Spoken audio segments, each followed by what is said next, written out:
I'm just laughing. My man said, "Oh boy." Anyway, you're listening to the Urban Sports Scene. I'm Wole, and I'm joined by my homie Ray. Man, you can check us out on our website, which is www.urbansportsing.com. What's going on, Ray?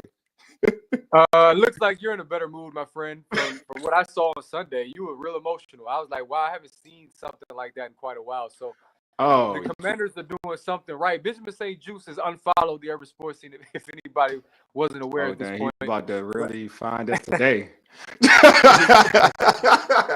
I said, sheesh, my man was pissed. Like, you was angry. Like the bass in the microphone I could feel it. I was like, wow. I didn't even comment, but I was observing because my man Glenn jumped in there.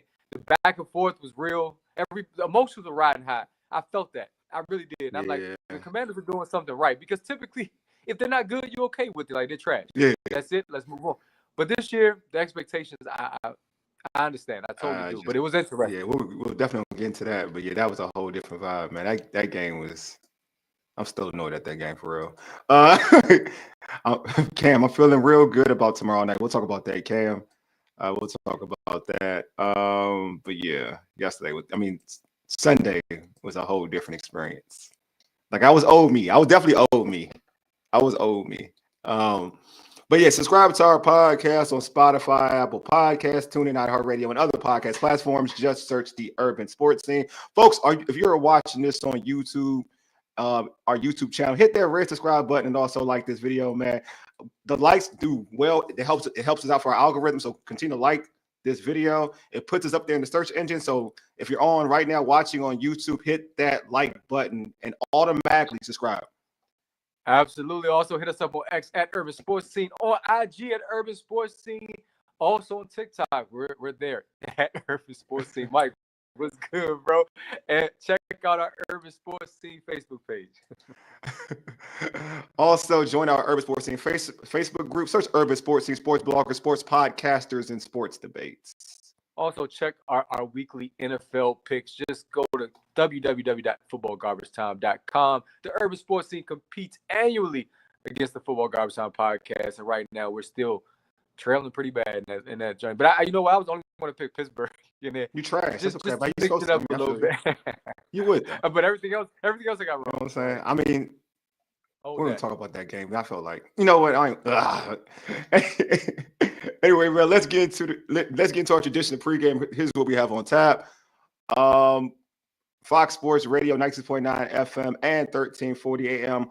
Hopewell, Virginia's Washington Commanders reporter Felix Trammell will join us to talk about the Commanders losing to the Pittsburgh Steelers on Sunday and tomorrow's Thursday night football game against division rival the Philadelphia Eagles. Waiting on Felix to jump on, but hold on. Let me read some of these comments real quick. It's all good. Now read some of these comments. Am I good now, by the way, in this age of internet? Sheesh. Like, my yeah, bro, I was passionate. Who's audio choppy? I think it's me. Your audio ain't choppy? I think it's That's me. you? I can hear you clearly, but they say you sound all right to me, bro. That may be your jump. Paul, that may be you, bro. He sounding all right. I ain't gonna hold you, bro. My man sounding all right. I guess we're waiting for somebody. He here. Well, hold on. He here. He here. Hold on. But before let me introduce the homie Felix. But let me play my man. Hold on, I got some. I had like a video and everything. This is the homie Felix, man. You know what I'm saying? This is the homie Felix, dog. You know what I'm saying? Doing work. You know what I'm saying? So let me go ahead and include Felix right now onto the show right now. Oh my God, Felix. Yo, where'd it go? Here we go. I'm tripping. There we go. And 3. Bam. What's going on, Felix? What's up, brothers? How y'all doing, man? We good, bro. How you doing, my man? Oh yeah, he said it's choppy too. I'm gonna go back out, Wole, and come back in, bro. You don't sound choppy, bro. You sound good. You sound good. You the only one, bro. Well, now you are, because now you off. now you off. Like, you were good the whole time. You jinxed it. You good. He was good. He tripping. Now you bad. Now you're bad. Now I'm gonna kick you off. Now I'm gonna officially kick you off because you didn't jinx yourself and everything. Hold on, Felix. I got you, bro. Nah, you off. I'm removing you. Felix is on. You're good. All right. What's going on, Felix, bro? I'm good. How you doing? Oh man, glad to have you on, bro. Glad to have you on. Always so, a pleasure. Felix, I was a little annoyed, on Sunday. Everybody knows. If y'all listen to if everybody listen to the show, the All Burgundy and Gold Everything Commanders post game show, folks know I was kind of over Benjamin St-Juste. But we'll talk about that. We'll talk about that. But let's get into it. Like, I want to get your overall thoughts though. Sunday, the Commanders fell to the Pittsburgh Steelers in a heartbreaking loss, 28-27. It was their first home loss of the season. Felix, what was your overall thoughts on that game, bro? They probably played like a C+, B-, and still should have won the game. I think that is what we take away from it. The Steelers, a quality franchise coming off a bye week. They're on full gear, and it took heroics at the end of the game to win. That's what I take away from it. And I was disappointed. And I think it's a good disappointment because it's at the point now we expect to win those games. Like, you expect to win those games. And when a team plays hard and plays well for 57, 58 minutes,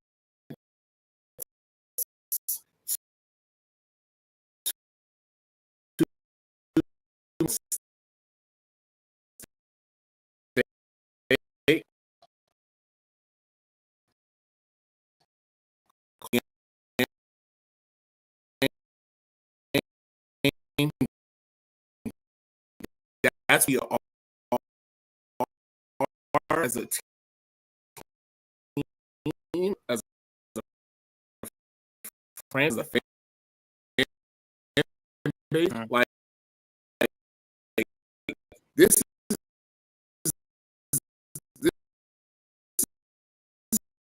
different.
Is that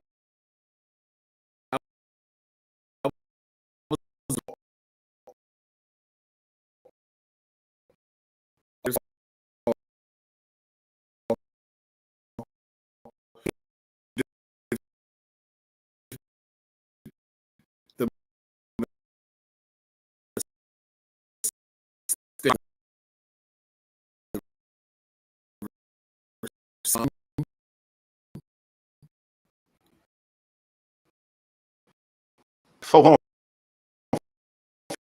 There's more people off. and, tackles. I think all beating themselves more. That's a good sign because so it would have been nice and I think, and I think that's exciting. You hear my too? So it was totally sloppy. Like, you have a, you know what I mean? All immediate this game in the past, one in the past. So is there an issue? It seems like he's termed punts at times. I think it's more. Dan Quinn was asked, and he showed faith. He's going to do it from a player's perspective. Like, I'm not going to get a mistake. Yeah.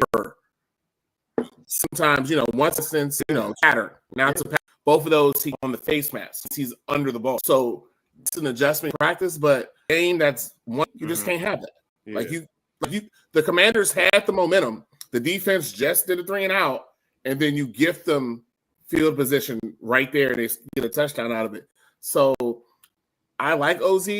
I mean, I think he's a good receiver in how Cliff uses him. They need Crowder back, or right, that's what I'm saying. You need to go, and I'm gonna say this: you might just need somebody to go back there and catch it, because remember we talked about it. Dax Milne. Everyone hated that Dax Milne. But what did Dax Milne not do? He never dropped the ball. True. So, I mean, it's risk reward. Do you want the guaranteed catch or the maybe return? And we saw the maybe return turn into a turnover, which was the only turnover of the game. That was the only turnover for the Commanders anyway. And that cost you 7 points in a game you lose by 1. So there's a risk reward there. You can put Luke back there. Luke will catch it. Luke may not break it out to run, but Luke's going to secure the ball. So, you might have to go another route. Hell, I'm going to say a name that people don't like. Emmanuel Forbes has been practicing punt returns all spring and summer and fall. Yeah. He comes out there with the returners every game. So he catches the ball. He doesn't fumble the ball. Now, he's a straight line run guy, but at this point, if OZ has a muff the first kick tomorrow night, you've got to pull him. Like, you just can't have that MO anymore. I just feel I'm at a point where, like, bro, like, I wouldn't even have him out there, period. Like, because I'm going to be real. No, because why even chance it? I know I get the coaching. That's good. You know what I mean? Like, that's good to be that type of coach. But you done shown prior to this game, you done shown already. Again, that's why it would, like, because folks get at me like, man, you're getting on him for this game. Like, bro, if he didn't do before, I wouldn't have an issue. Like, luckily he recovered it. Like, he's muffed a few. He's muffed one. I want to say muffed one prior to this game, right? So he's been, and recently he's been real. I call it real lax with the football in general. And now you got two back to back. I don't know how you would trust him. I even suggested, like, to your point, having somebody who just can catch the ball, like, say, like even McCaffrey. I'd be cool with McCaffrey, like, just taking risks, like, just catching the ball, because I feel like he's short-handed. Then it gets to a point now you just want somebody who's short-handed. I mean, that's gonna be the case, and I like that Quinn has faith in him, but faith only goes to a certain point. Like, you can't put defense in a negative light after they've just been successful, and that's what that does. I mean, you as a defense, you're fired up. You take your helmet off. You're about to go talk over the thing, and then that muff happens, and you got to get right back up. You know what I mean? That's the thing. Like, so let me get into another situation. You mentioned Benji St-Juste, bro. I'm over him, but I want to get your thought process of, like, because some people feel a certain way about Benji St-Juste. They feel, I've heard that, he's really a number 2 corner. So that's why, like, we shouldn't judge him off that when Lattimore gets here. He'll play his particular role in his slot. But, he gave up the big touchdown pass to Mike Williams, played like 9 yards back and still got beat deep. Your thoughts on, like, he had a rough outing throughout the game, to be honest with you. What's your thoughts on this Benji St-Juste issue? Let me talk with full transparency. In August, I was saying he was a potential cut. I said that, and everyone looked at me like I was crazy. And the reason that didn't occur is there wasn't any cornerbacks on the roster to threaten him. There's a cornerback now that can threaten him in Marshawn Lattimore. Now, St-Juste's biggest issue is he does not trust his technique. That's why he grabs. That's why he gets in those moments and panic. Like, there's sometimes I've defended him where he has not. I don't those pass interference, but he has that reputation. Yeah. The rep is there. Yeah. So any receiver that has St-Juste says to the side, hey, watch. He's going to grab. He's going to touch. He's going to do this. Mm-hmm. So even that one in the footer to the tight end, I think was Trammell. That yeah. On that end. Yeah. Right.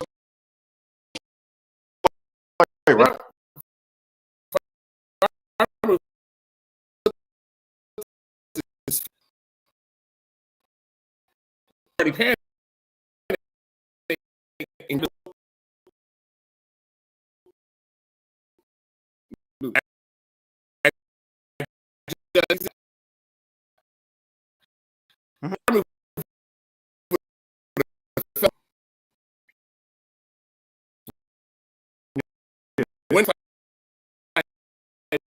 play.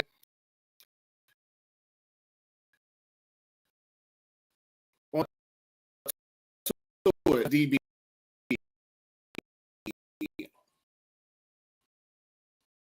Me. I beat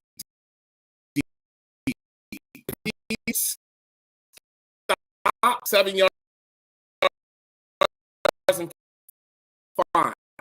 I got to go. The game like know that behind me. Off man number 3, but it's probably just can't get beat because Russ Wilson he throws the outside outs. He's not his throw, and he threw not connected on the one that mattered. I can still hear him in the deepest. If he catches it, it's not your job. St-Juste doesn't have his ability. He has you love in the corner. The thing he doesn't have is confidence. Look at look at Eve yesterday. Look at him right when Porter did his job because he had that energy, that sweat. St-Juste has never had that, and I think him to be a number 1, he doesn't possess that ability. So now, when Marshawn gets healthy, which I predict he will be there against Dallas, he'll be there against CD Lamb, then you're going to see a difference out of St-Juste because now you're fighting for your job. Yeah. There is no ifs, ands, or buts about it. You're fighting for your job now. So for me, St-Juste is a technique issue. It's not an ability issue. He panics, and that is just costing you because the pass defense, if I told you the Commanders' pass defense is 5th in the NFL, you look at it crazy. It's 5. Yeah. With St-Juste as your starting quarterback. Like, imagine that. So you're seeing, I mean, Russell Wilson, for all he had, only had 103 yards through 3 quarters on Sunday. They weren't getting torched. Yeah. It's just that one moment. And you see Joe Witt, and hats off to Joe Witt. That man is doing work. He is putting people in places to succeed that we never saw in the last regime. But then we just have that one fleeting moment. If he stays over the top of Mike Wallace, he either knocks it down or Russell Wilson is sacked, and then it's 4th and long, and then it's one play to win the game. So Felix, I want to ask real quick, from your perspective, is the coaching staff treating St-Juste different from Emmanuel Forbes? Because that's been a lot of fans' gripes is how come St-Juste is not getting that same energy that Forbes has been getting, where he doesn't seem like he gets a fair shot, but St-Juste remains on the field week in and week out with these blips. I agree, and I think the physicality of what St-Juste can offer is more liking to Joe Witt and his scheme. Now, when I've seen Forbes play, like Forbes played some snaps on Sunday. Yeah, like he's like, wait, how'd you like 1 or 2? How many? I saw him out there once. I remember the one drive. I think Russ tried to throw the slot fade, and Noah defended it. I think Forbes was on the outside. He was on his man. Forbes has done his job. Now I need people to erase week 1. Week 1 was a harbinger of a bunch of things. No one really plays preseason anymore. They played in 100 degrees in Tampa. You played against 2 elite level receivers, and you had a quarterback that was dancing and tap dancing and doing whatever he wanted to do in the backfield because nobody got near him. So it's going to look bad when Mike Evans and Chris Godwin cut you up. So that looked bad. That looked bad for Forbes. But they've started to scheme better than that, and he doesn't seem to get his fair shot because the Arizona game, I thought he played exceptional. He played exceptional. Like Marvin Harrison had that first opening drive, and you did not hear Marvin Harrison's name until the fourth quarter. So I thought, and now look at the Cardinals right now. So like I think Forbes has ability. I just don't know why they're not choosing to do it. I think maybe they just see St-Juste's size and they're like, well, he can do those things, and he does do some things well. And he's more physical in the run game. I think that's a key. Because there was I can't remember the game where Forbes was out there and a running back came running in and he like olayed him. Yeah, I can't think of the game. That was the recent. He got benched. That was recent. It was recent. I wanted to say it was recent. Game? That's why he got benched again. I want to say it was the Bears game. It's the Bears game. That's what it was. You're exactly right. DeAndre Swift. Swift got him. And he ended up back on the bench. Yeah. So I think that's where St-Juste is beating him, is in that run fit. Because St-Juste will tackle. I think that's where he's losing it right there. But the issue to me, I just don't think he's gotten a fair enough shot. And if St-Juste is giving up that big play, what's the difference between Forbes giving up that big play? That's all I'm saying, bro. That's because go ahead. For this, Forbes has better ball skills. Yes. Forbes would attack the ball. I mean, St-Juste has one interception his whole career. Forbes already got more than him. He already has more in his career. And so that's at least try the ball, Hawk. Yeah. Now, tomorrow night may not be that case with Devontae and AJ, but do it against Dallas. I mean, that is the perfect game for Forbes to get out there and play. Yeah. Do it against Dallas. Yeah. Get some confidence. So, I mean, that's my thing. Yeah. I personally am not a St-Juste guy. Oh, you like me? I'm not really a St-Juste guy, but I'd rather follow my sword with Forbes and see what I have in the next half of the season, because you know you're going to upgrade the position anyway. Yeah. Or versus going out there with St-Juste and you know what's going to happen. Okay. Yeah, I agree. I'm gonna ask this question. Hey, Paul, is the audio better on YouTube? I see you on YouTube. So I want to talk about that, Felix, because I do agree with you. I'm at the point now, bro. Like it don't even matter.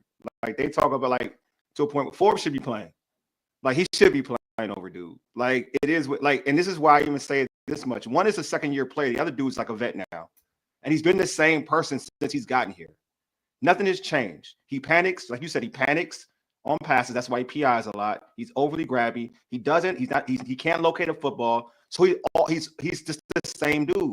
At least Forbes is a younger dude who has ball skills, who he can improve on. Like there's a level you can say Forbes can improve. The other dude is who he is. Like he's been the same person. You know what I mean? And then I don't like the argument, and I get this argument all the time. Well, he's a better number two dude. He got beat by who? Mike Williams. Mike Williams is the what? Mike Williams wouldn't even play if Austin didn't get hurt. Yeah, like Austin got hurt in the play, Mike Williams wouldn't have been slotted in. That's right. So in essence, you got beat by the third, fourth wide receiver, who only at this point can do one or two routes. One thing, and it's coming off an ACL. Right. So the argument that folks use about, like, I feel like folks coddle this dude, and I'm sure he's a nice person. So this is not me blasting him personally or blasting him as an individual. I'm just saying, like, I want the same energy that you get for Emmanuel Forbes. That's all. I want the same exact energy, because Emmanuel Forbes, like to your point, I thought he played well in the Arizona game. And also, I don't even think St-Juste is an awesome tackler. I think Mikey St-Juste is an awesome tackler. St-Juste is fine. All right. He's like, Noah to me is a good tackler. St-Juste is adequate. Like he's the only thing that St-Juste, I feel like, and everybody gets enamored with, the only thing he has is something God gave him: length and height. That's it. Everything else, I don't think St-Juste is what people try to make him out to be. Like, I know folks look at him, they look at Dan Quinn, they think Seattle Seahawks, they think, that type of corner. Them Seahawks dudes had ball skills, bro. They weren't just tall and had length. Shoot, I'd take Quentin Dunbar over this dude. Not Quentin Dunbar. Oh, man. Like, what we doing here? Wow, Quentin Dunbar. We took it back. But no, I get your point.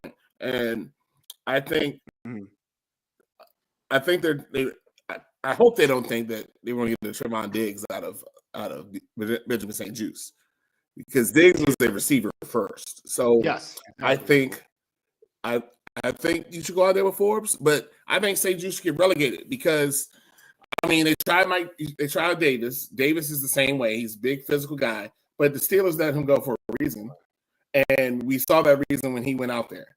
But I think I want to see him now with the defense playing better. They're scheming better now.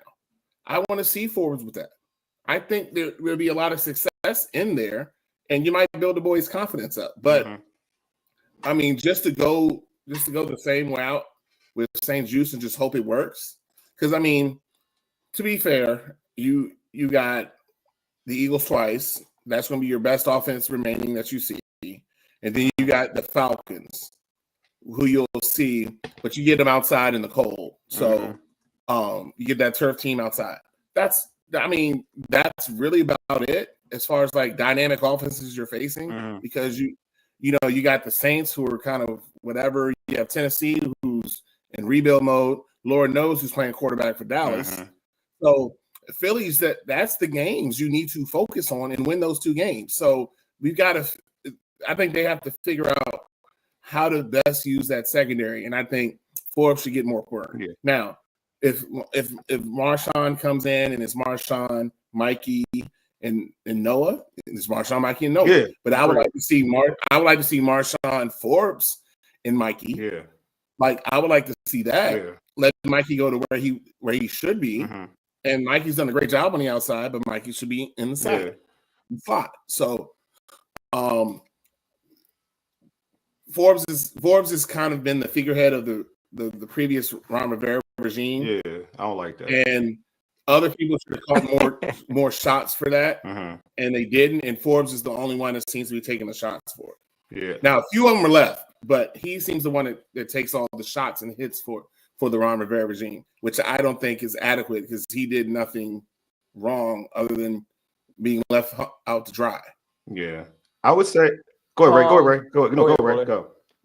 All right, well, you're probably going to speak more to what Felix is talking about, but I want to look at the larger picture, because the source of the anger, from what I'm gathering from fans, is we should have had this game, basically. The Commanders should have had this game, and you let it get away. I told Lou Holder last week, I think right now it's not about if you're going to make the playoffs, it's about what seeding you're going to get, and that is important. However, if you look at the Bears game, that Hail Mary, that's exactly what it was. So it's a wash.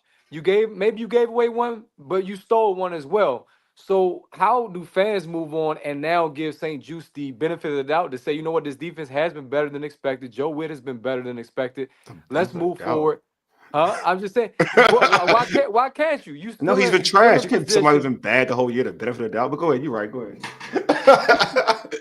the season has gone much better than you expected. Wole, this Philly game. Yeah, I'm with you, right? A month ago. Yeah, you would have been like, you said the Philly way better than us. But you said St-Juste the benefit of the doubt. That's what that's the only reason I stopped. I'm just saying, because at the end of the day, he's been bad. Although it's not that one play, but that's the play that really pissed you off and a lot of other fans. No, he's been pissing me off the whole year. I just wanted to subdue it. But go ahead though, continue. I know, but I'm just saying the reaction that came from that play that made you so angry. Go ahead, though. Being able to move forward as a franchise, like Dan Quinn still looked angry to me in that press conference 2 days ago. He still looked pissed. He said the players are still mad, but you gotta let it go at this point. You've done so much better than people could have expected, and you're in the driver's seat to win your division. This will be a big test, of course, tomorrow. To me, this the measuring stick. Move past that. Even St-Juste, if you talk about confidence, he got to find a way, because that was the biggest knock on Forbes. He didn't have confidence. So I'm just saying, this is where the coaching staff and I think the fan base can help and media can help to move on at this point. Because if you don't, then you're gonna have 2 losses because of pretty much the ending to one game, and that's it's just not good, bro. You need this game against Philly. You need it, and they play the Eagles tough every season. We saw that last year. Should have took both those games last season. Yeah, that's a lot, because you do need to give them the benefit of the doubt, because for as much as St-Juste has struggled, he's been on the field when the defense is the 5th best passing defense in the league. Yeah. That is true, and he has made plays. Now, That doesn't mean he's perfect. None of them are, but I think it's interconnected. And Wole's going to know where I'm going with this. Go ahead, bro. The person who should have got a lot of the blame is, and I don't like injuries, is out because of injury. The whole defense changed at that point. And I'm talking about Jonathan Allen. Okay. A lot of the showboating, do it my way, selfish play kind of went away at that point because now you see Mathis. I was the biggest anti-Mathis person. Mathis is playing ball. Mathis is absolutely playing ball. And Newton, forget about the jump off sides, has been playing ball. That was a fumble he recovered in the beginning of the fourth quarter. I thought so too. He literally took the ball from Najee Harris. And we asked Dan about it. He was like, I tried. I was gonna challenge it. They told me I could not do it. They literally told him they could not do it. Those are the plays that Johnny Newton makes. So that defensive line is different. Fowler's got 8.5 sacks. That changes everything. So St-Juste ain't exposed in the back. If you're doing your job up front, he doesn't have to cover for 6 or 7 seconds. The longer it goes, the worse it's going to be for St-Juste. So it's incumbent on that front to do their job. Now, hindsight's the Steelers game is a wash. They're different. They're a different conference. That's kind of a measuring stick just to see where you are. Yeah. Your season hinges on 2 games. And what I mean by season, I agree with Ray. That's a playoff team now. Law averages as a playoff team. There's 2 games that you need to win. Philadelphia. You win those Philadelphia games, January, Northwest Stadium will have a home playoff game. That is what it measures for. And this is the perfect opportunity to see what they have because, like Ray said, the last 2 years, they played them tough. I was there on Monday night when they beat them 2 years ago. Yeah. I was here when they went to overtime that same year. Last year, they went to overtime in Philly. They came down here, lost by a touchdown. They're right there with them. And I think this team is very easily constructed to beat Philly. They're going to be able to attack the weaknesses that Philadelphia has because they do. Philadelphia got to beat up on Cooper Rush and Trey Lance on Sunday. Yeah. Just delete that game. This is the same Philadelphia team that was up 23-9 on the Jags and barely won. Yeah. At home. Like, Jaguars literally had the ball on the 30-yard line to take the lead at the end of the game.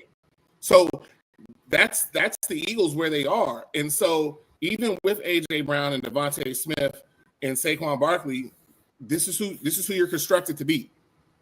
So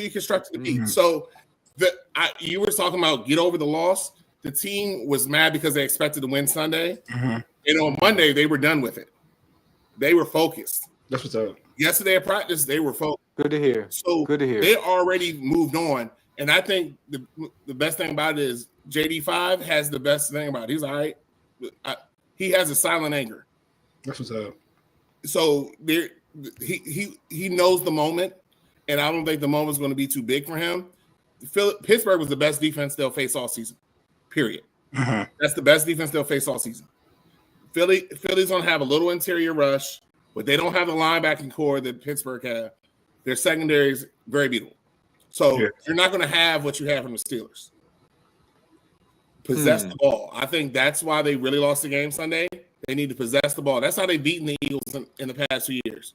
When the time of possession. B-Rob is playing. So that's vital to that thing. Control the clock. Move the ball. They do that, I expect a victory tomorrow night. You mentioned B-Rob. You mentioned B-Rob playing. How big is that? You know, we're talking about the Eagles game. Washington plays the Eagles on Thursday Night Football.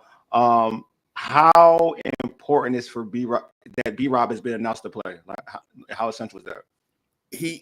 He helps the offense because he's just that certified banger. And let me give props to Austin Eckler. Eckler has done an amazing job, and he's doing his kickoff duties. If you notice, he's running back kickoffs to the 30, 35-yard line, and he's going up there and running the ball too. That's great from Eckler. But now you get more of a heavy hitter, and B-Rob, he has shiftiness too. That wears the defensive line down. That starts to weigh on him. And I think that confidence translates over to Jaden because he knows he has that. So when those RPOs happen with B-Rob there, that's a whole different look. Those linebackers are really seeing if B-Rob has that ball. And that's when those little timing issues from last week, you'll see themselves work themselves out. So B-Rob is just, and it's a confidence for Cliff Kingsbury too.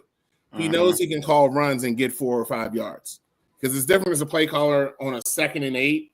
I can call a run and get to 3rd and 3. Or instead of I call this run on 2nd and 8, and now I'm in 3rd and 7. Now my options have changed. Yeah. So I think that B-Rob is just from the standpoint of play calling and just dependability. I mean, you just need him back there because he's that workhorse. Because you're going to have to match the workhorse of the Eagles and Saquon Barkley. Yeah, so I'm with you. I think B-Rob being back is essential. You know what I mean? I feel like he just gives his team identity. You know what I mean? Like more than anything, it's the physicality and the identity. Like now they're more willing to do with it, to play that type of game. You know what I'm saying? Like when you have Eckler and McNichols, they're good. They've been solid. You know what I mean? But when you got B-Rob like 31, you're not thinking about passing the ball. You're not thinking about play action. You believe in B-Rob. You believe that B-Rob's gonna get the extra yard. If it's 3rd and 2, you believe in B-Rob's gonna get you those, can even run on 3rd and 2, right? There's a belief, there's an attitude. I feel like when B-Rob's in the backfield, you like, yeah, we gotta give him the ball. Like there's an element like we gotta give him the ball. We gotta feed the beast. So I just think he gives the team an identity. And you talk about just in this matchup alone. I think we referenced the Monday night game when the Eagles were undefeated and how B-Rob took over that game, right? So just having a guy who's familiar in that situation, knowing that a guy that you can lean on in that type of situation, I think it's important just to have him on the football field. So I'm with you. I think having B-Rob is the big deal. This team is different offensively with B-Rob is on the football field. I think everybody can see it. You know what I mean? Like when he's on they missed him against the Ravens. They missed him against the Steelers. You see when he's not on that football field, he brings an element of electricity to that offense and confidence. Yeah, he missed the game against the 2 most physical teams the Commanders have played. And that matters because at that point it turns into an AFC North team. And that's how they want to run the ball and control clock. I think missing him loses that physicality, that presence. Like he's the embodiment of the offense. Like if he's the pounder. So I think that was missing was key, but just the simple fact that he's out here tonight or tomorrow night, that he's going to go out there in that division game matters so much. My man Mike said De'Ami Brown should be the kick returner because he dropped that ball in the end zone. Look, let me refer to that De'Ami because y'all really be on that De'Ami Brown thing. So let me put that in context so people won't feel as bad. Like for real, we scored a touchdown anyway. All right, that's one. So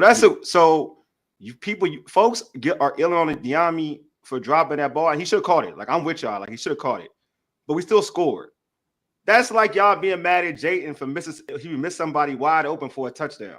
That's the same exact like an easy throw that we've seen already. You could say in that the Tampa game when he missed De'Ami in the back of the end zone, he threw it high. Like we don't talk about stuff like that. You could miss it like he missed the pass. Now, if De'Ami's pass, if that play resulted in the team not scoring, then I would be so on it. Like I would be with y'all. But we end up still scoring a touchdown. Y'all do know that. So when we keep bringing it up, yeah, we are pissed off they dropped the ball. But on the flip side, it still resulted in 7. I think the drop that people are not talking about was the Ertz drop. That one's big, yeah. In the 3rd quarter, and they end up kicking a field goal. That's a field goal that makes it 27. Yeah. That was big. Yeah. That was like 2nd and 10. It was an inside slant. Hit him dead in the hands. It'd be 3rd and 1. Yeah. I thought the first down if he called it. Or probably the first down, but at worst 3rd and 1. Yeah. And I think at that point the offense scores. And you get that touchdown score, they win the game. So I think that's the bigger one because they ended up with a field goal versus the touchdown. De'Ami, of course, he should have caught the ball. He does what my JV softball team needs to do, jump to catch the ball. Yeah. He didn't need to jump. He cleared, and it was right here. Just catch it. Just catch it. Yeah. Like, he jumped, and I don't understand why. But I think the receivers never adjusted. Jaden was getting the ball out quick. Yes, he was. Because he had to. Yeah. If the way the Steelers were coming, and they came, and this shows how much respect they had for him. They blitz more than they ever have all season. Yeah. They blitz more than I think the last 2 or 3 seasons, the stat I saw, that they blitzed more in that game than they have before because they knew. But that means the ball was coming out hot. And I don't think the receivers adjusted to it. So Diami, of course, he should have caught it. But they did, like you're right. Well, they did score a touchdown. Yeah. That was the big one. Yeah. Because you settled for 3 instead of getting 7. Yeah. I feel like, so to me, it's like we need to start like they should have. The Ertz drop was big. Like they like that drive is still going. You know what I mean? I thought they didn't score on that drive. Did they score on that drive when he dropped it? The one I'm talking about was like third quarter. The slant pass, right? I think this is when Eckler had a return. Yeah. And he returned it almost to the 50. Yeah. This is the Steelers who just scored a touchdown. Eckler ran it back to the 50.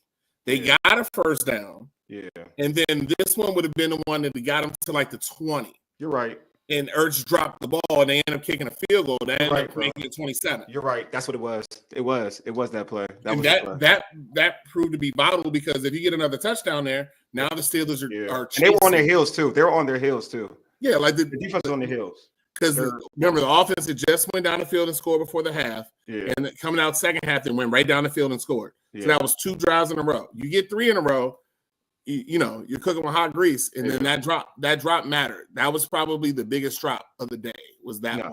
Not with you. They were definitely rolling. My man Paul said 82 needs more time. I don't think Vincent is not the route runner that Ertz is yet. Yeah. And his route running is underrated. Now, he's had this tendency to fall down. Now, that's another discussion. Some Ertz? Yeah, but I don't know what's up with him. What is wrong? I have no clue. The last couple of weeks, it's just he's falling down. But his route running is way better than any other tight end on the roster. Yeah, I would like to call we got some comments on X2, Wole. You want to read some? Yeah. So Shelly said, and this is in regards to St-Juste. She said, I mean, he can play worse, and he has, but hopefully he's been learning a lot in the wings. Radio at Michael Brown J19 said, I hold Adam Peters accountable. He should have signed a corner free agent if you knew Lattimore wasn't going to be ready for 3 to 5 weeks. That I disagree with. Yeah, because Lattimore wasn't a signing for today. Lattimore is under contract for the next 3 years at $18 million. That is a deal. So you are signing Lattimore to help this season, but you're signing Lattimore for the future as well. So you didn't sign him to play the Steelers and the Eagles in 1 week. You signed him for December and January, which is when he's going to help the team. So it was a good move by Adam Peters to get a person that's going to fit their style of defense. I think that's the key. So I honestly believe that he wasn't signed for the here and now. He signed for now and the future. And I think that's why Adam Peters went and got Marshawn Lattimore. I agree. I see you, Paul. He said Zach Ertz is old. Yeah, he looked all right in camp, man. I like Zach Ertz. I feel like we're a little rough on Zach Ertz. Of late, he's been falling. But in the beginning of the season, we were talking really highly of him. To me, he has deposits. That's how I look at it. Like, I'm gonna give him the benefit of the doubt because I just feel like he's had games where he looked all right. So I'm gonna give him this Eagles game because you're going against your old team. So but you go out there like Felix said, you out here falling down before contact. Then we're going to have something to talk about. But I'm going to give him the benefit of the doubt. I do want to say this, though. I know we're playing the Eagles and A.J. Brown out there and Devontae Smith is out there. I'm still playing. I'm going back at this. I'm still playing Manuel Forfeit over St-Juste, though. I ain't going to hold you. I'm still playing. I'm giving St-Juste help over top. And because I'm not trusting A.J. Brown, St-Juste on A.J. Brown one-on-one. I'm not going to trust that. Dude, you got beat by a dude with no ACL on a go route, giving cushion. Dude, I ain't trusting you. I ain't trusting you. Like, I don't know where this trust level with folks are with this dude, but I'm playing. I know we have like PTSD, what happened with Forbes and AJ, but I'll put him out there. It can't be any worse. I'm sorry. It can't get any worse than that. It can't. I'm sorry. Well, I think this is where scheme and coordinator matters. Yeah. Like, if he's out there, I don't think he's put on the island like he was. Yeah, exactly. With drunk driver Jack Del Rio. Sorry, I had to throw that in there. I like that one. That's good. That's a good one, bro. Go ahead, continue. But but I think you simplify it enough for Forbes to do a job. Yeah. Trail him, stay over the top, release, do this. Like if you do those sort of things, that can work. Like Jack Del Rio's defense was a lot of read and react, and when the receiver is 2 steps ahead of you, because A, they know the play, and B, they know you're thinking about what they're doing, it's going to be a disaster. And then you don't have any safety to help you. Oh boy. Like the Eagles literally scheme, no matter how they lined up Forbes, they literally schemed to get AJ on Forbes. Yes, they did. They will not be able to do that with Joe Witt. And so I don't think it's going to be St-Juste, because I don't think it's going to be St-Juste entirely on AJ. They're going to do a lot of schematic things. Noah's going to line up on him. Mikey's going to line up on him. Yeah. BJ's on St-Juste going to line up on him. Chen's going to line up on him. Like, there's going to be Quan's going to line up on him. There's going to be a lot of different looks for him to confuse them. Because to beat the Eagles, you confuse Jalen Hurts. Yeah. I mean, it's not you shut down A.J. Brown. You make Jalen Hurts have to be a quarterback. Yes, agreed. And if Jalen Hurts has to be a quarterback, you win the battle. So that's going to be the name of the game. It's not going to be you follow A.J. Brown wherever he goes. That'll be in December when Marshawn Lattimore's here. Agreed. Tomorrow, it's going to be about confusion, teamwork, keeping him bracketed, keeping him out of play, and make Jalen Hurts stand in the pocket and be a quarterback. So essentially the Deshaun Watson game plan, a little modified with the Caleb Williams game plan, because Caleb Williams had the receivers but didn't have the moxie. Yeah. Deshaun Watson didn't have the confidence to throw past his first read. They kept him in the pocket. He began target practice. That is what you got to do with Jalen, because Jalen Hurts doesn't like to run much anymore. Yeah, you're gonna have to. That's the ball game. It's not going to be St-Juste follow A.J. Brown. No one's going to be that dumb. I'll say it for you. I'll say it for you. It won't be that dumb. So, all right, let's get into it then. Like, so, Felix, what are the keys for Combatant's victory over the Eagles? A couple things. Get Terry 8 catches. Get Terry 8 catches. How you do it? 8 touches, 8 catches. However you want to do it. Some reverses, some stuff. Get the ball in Terry's hands, because Terry right now is one of the best playmakers in the league. Facts. Now he keeps getting caught from behind for some reason, but you've got to feature him. 2, keep Jalen Hurts in the pocket. Make him a quarterback. Make him a quarterback. Make him have to sit there and diagnose zone, man, hook, trap, all these sort of things. Make him diagnose that. Keep them in 3rd and long. Keep in 3rd and long. Keep away from the tush push. And then let Jaden be Jaden. Let Jaden be Jaden. Jaden's getting healthy each week. The Steelers had a good system for containing him on the run. The Steelers run a 3-4. The Eagles don't run a 3-4. They don't have that outside linebackers that have key eyes on the quarterback. So you utilize his legs efficiently. And as we've noticed, Jaden is taking care of himself running the ball lately. I don't think no one's mentioned it because everybody was crying about him sliding in September. You see him getting down, getting out of bounds. You see those things out of Jaden now. Use his legs effectively. So that would be my 3 keys. 1, Terry McLaurin has to have 8 touches, catches, however that manifests itself. 2, make Jalen Hurts a pocket quarterback. And 3, let Jaden's legs do some work, because the Eagles have not looked good against mobile quarterbacks. Period. I agree. Hey, Ray, where are your keys, bro? Well, I like the 3rd and long comment, Felix, because that's where I was going. For the simple fact that Sirianni takes some of the dumbest chances in the NFL. I could see Philly being on their own 45, and it could be third and 10. They get maybe 6. It's 4th and 4, and he goes for it in their own territory. I just think he's going to make mistakes like that. That's going to give Washington additional chances. A team that has a quarterback that doesn't turn the ball over. So I think definitely 3rd and long is key, because you want to get them in those 4th and what they feel like may be manageable. I think Sirianni will make some mistakes. just because he coaches the game that way. And then also Saquon Barkley, man, I think is somebody when he gets on, man, Eagles are really hard to beat. You saw him against the Giants. The Giants defense sometimes does play excellent, and especially in division games. We know division games, the records go out the window. So those are my keys, man. Keep him in third and long, like you said, and do your best to contain Saquon, not just in the running game, but in the passing game. I mean, that's it. I mean, to me, that's mine. Yeah. He's number one. It's just Saquon Barkley is number one. I know we get fixated on A.J. Brown because, he's dynamic, in the receiving core, but damn, bro, like Saquon with that core, like knowing he don't got to see 8 in the box like that, it's scary.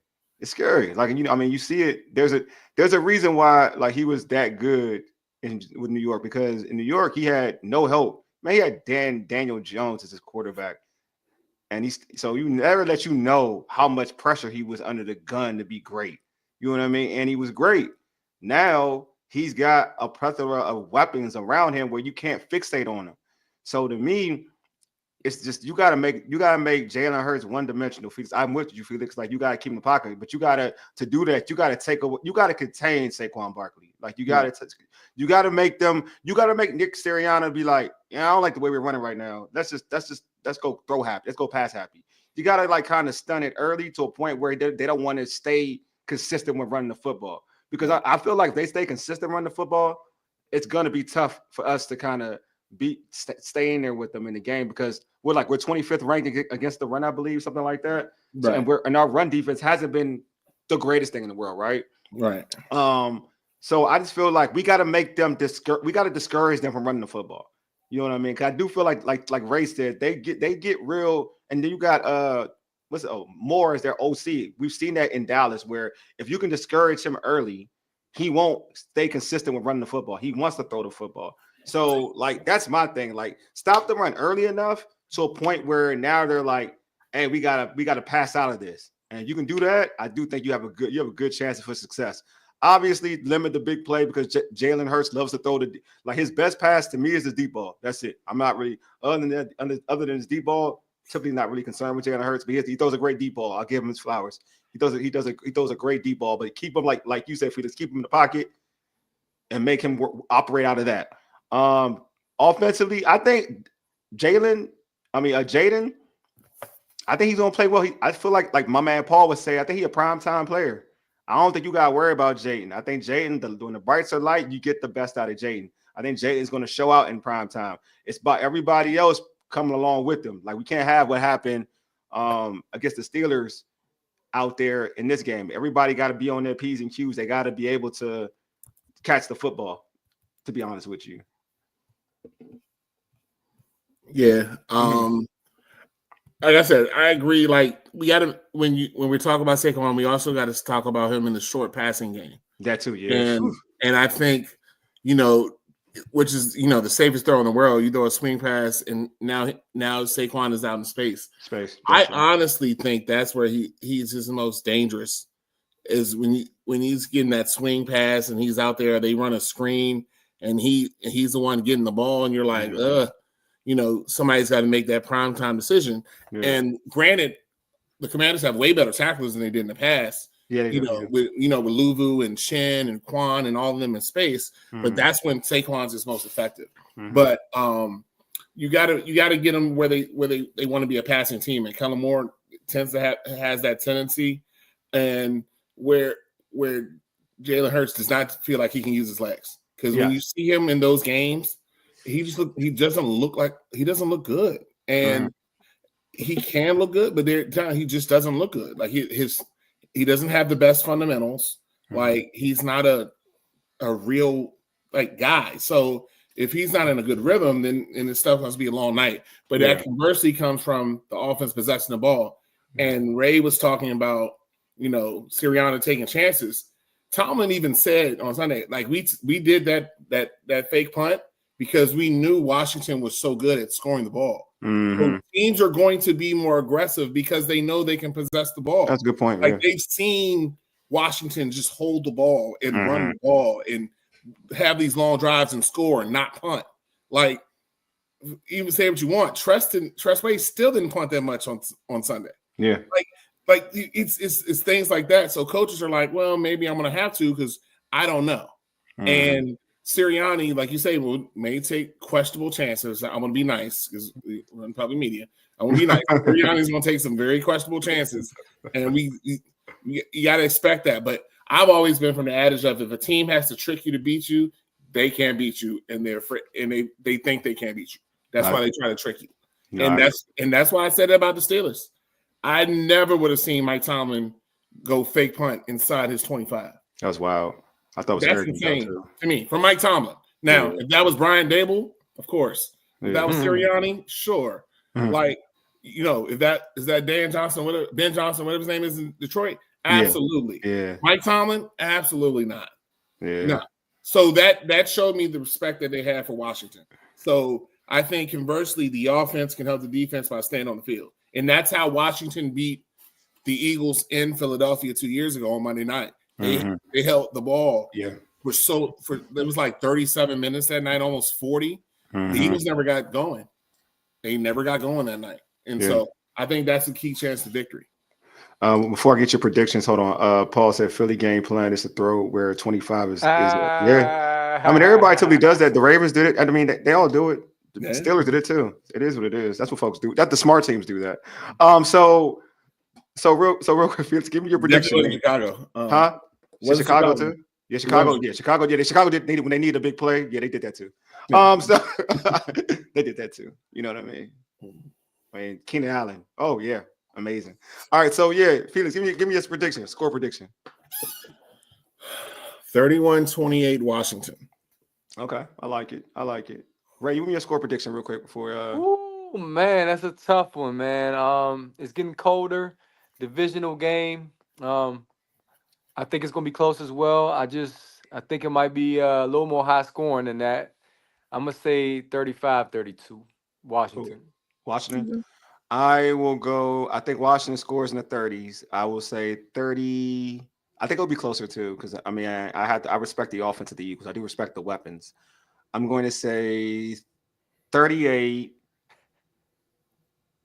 30 Washington.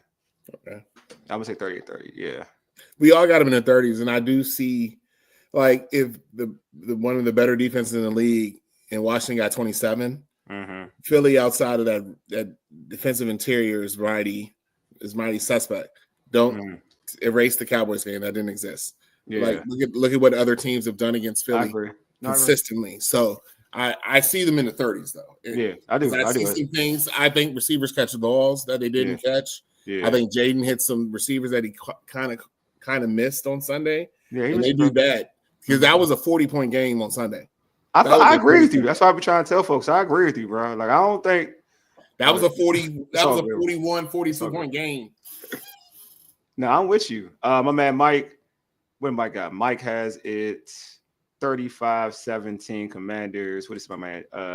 Just got home type. I want Mikey to stay on the outside and bench St-Juste. Yeah, we're gonna have that. Definitely. I want bench. Yeah, Mikey should be on the outside. I like Mikey should stay. I like Mikey. I ain't gonna lie to you. Mikey's been better on the outside than he was inside. I ain't gonna hold you of late because the first week he wasn't looking good in the inside. But that was other factors. But I mean, Mikey can. I think Mikey's very versatile. I will say that. And I think Noah and surprisingly so, I said this before. Like, I was ready to hate on Noah. Noah's been pretty good.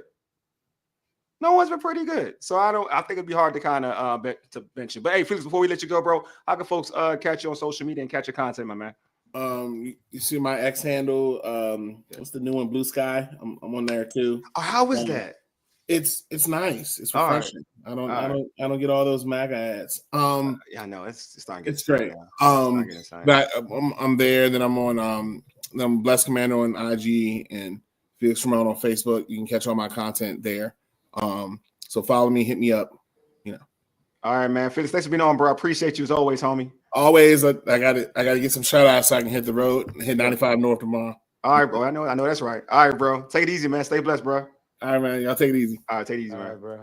All right, cool, man. Hold on. Let me fix this up real quick. Boom, 2 shot. So I wonder, did the audio start working on YouTube?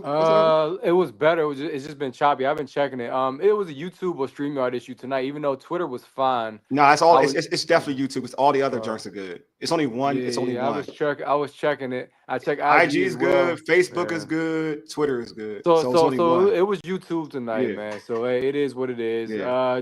Just report it when we're done. Hey, Paul, just to answer your question, they already played the Saints twice. The Falcons won the first game, and Younghoe Koo missed 3 kicks on Sunday and unfortunately lost by 3. So I thought he had a rough day. He's a good kicker though.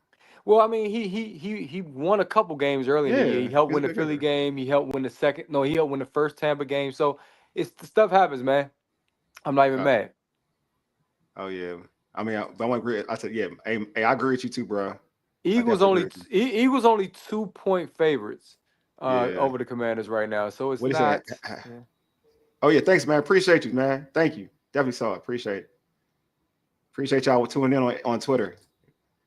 Yeah, time to move on, man. Time to move. I gotta check this Blue Sky thing. I'm gonna hold y'all. I gotta check it out.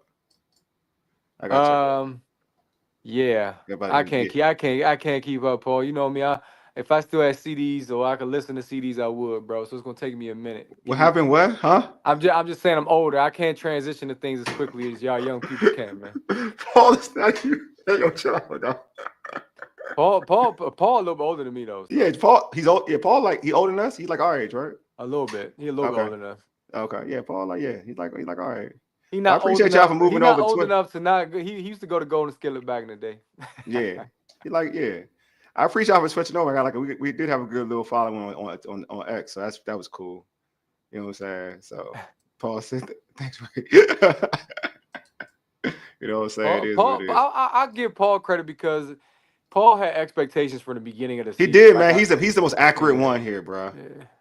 You know what I'm saying? Oh, it's all good, Dujane, man. No worries, man. Same on my end, bro. I've been trying to keep up with you. Dujane been posting a lot of videos. I know. And about the Falcons at that. I've been like, okay. Oh yeah, I've seen it. He's doing some. I've seen it on the back end. Like I can't. It's hard. Cause I'm out when Dujane has his pod. I want to sit down and actually watch it live. Oh yeah, I watch definitely. You know, because I'm always around, man. I had to every year. So usually it's just the last week or so. I've been out the last couple weeks, man. Just busy.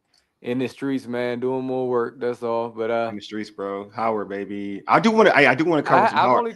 I do want to cover the Howard women's basketball games. I thought about that. That's what I want to cover. Oh, I want to cover. I want to see homegirl Destiny play. Yeah, they look good, man. Norfolk came back. I sent you the text message, so Norfolk looked good tonight as well. Yeah, I saw it. You streaming tomorrow? Yeah, we on tomorrow. 1:00. Yeah, we on 1:00, and we got this one 1:00, and then I'm doing the all burgundy go everything pregame and postgame, bro. The 1:00 is an HBCU thing. If y'all went to it, y'all know, but y'all support HBCUs. Check us out at 1:00.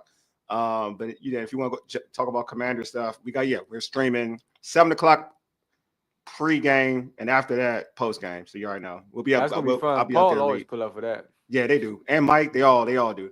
They're dope folks. They all do. Yeah, we got about to close the show. But yeah, thank y'all for tuning in. Before we end the show, subscribe to our podcast on Spotify, Apple Podcasts, tune in, iHeartRadio, and other podcast platforms. Just search the Urban Sports Scene. Also follow us on X at Urban Sports Scene, IG and TikTok at Urban Sports Scene, and like our Urban Sports Scene Facebook page. Yo, if you are you on YouTube right now, please hit that red subscribe button. Also, like this video. A bunch of y'all who are on this chat right now, just like the video now. Just like it now.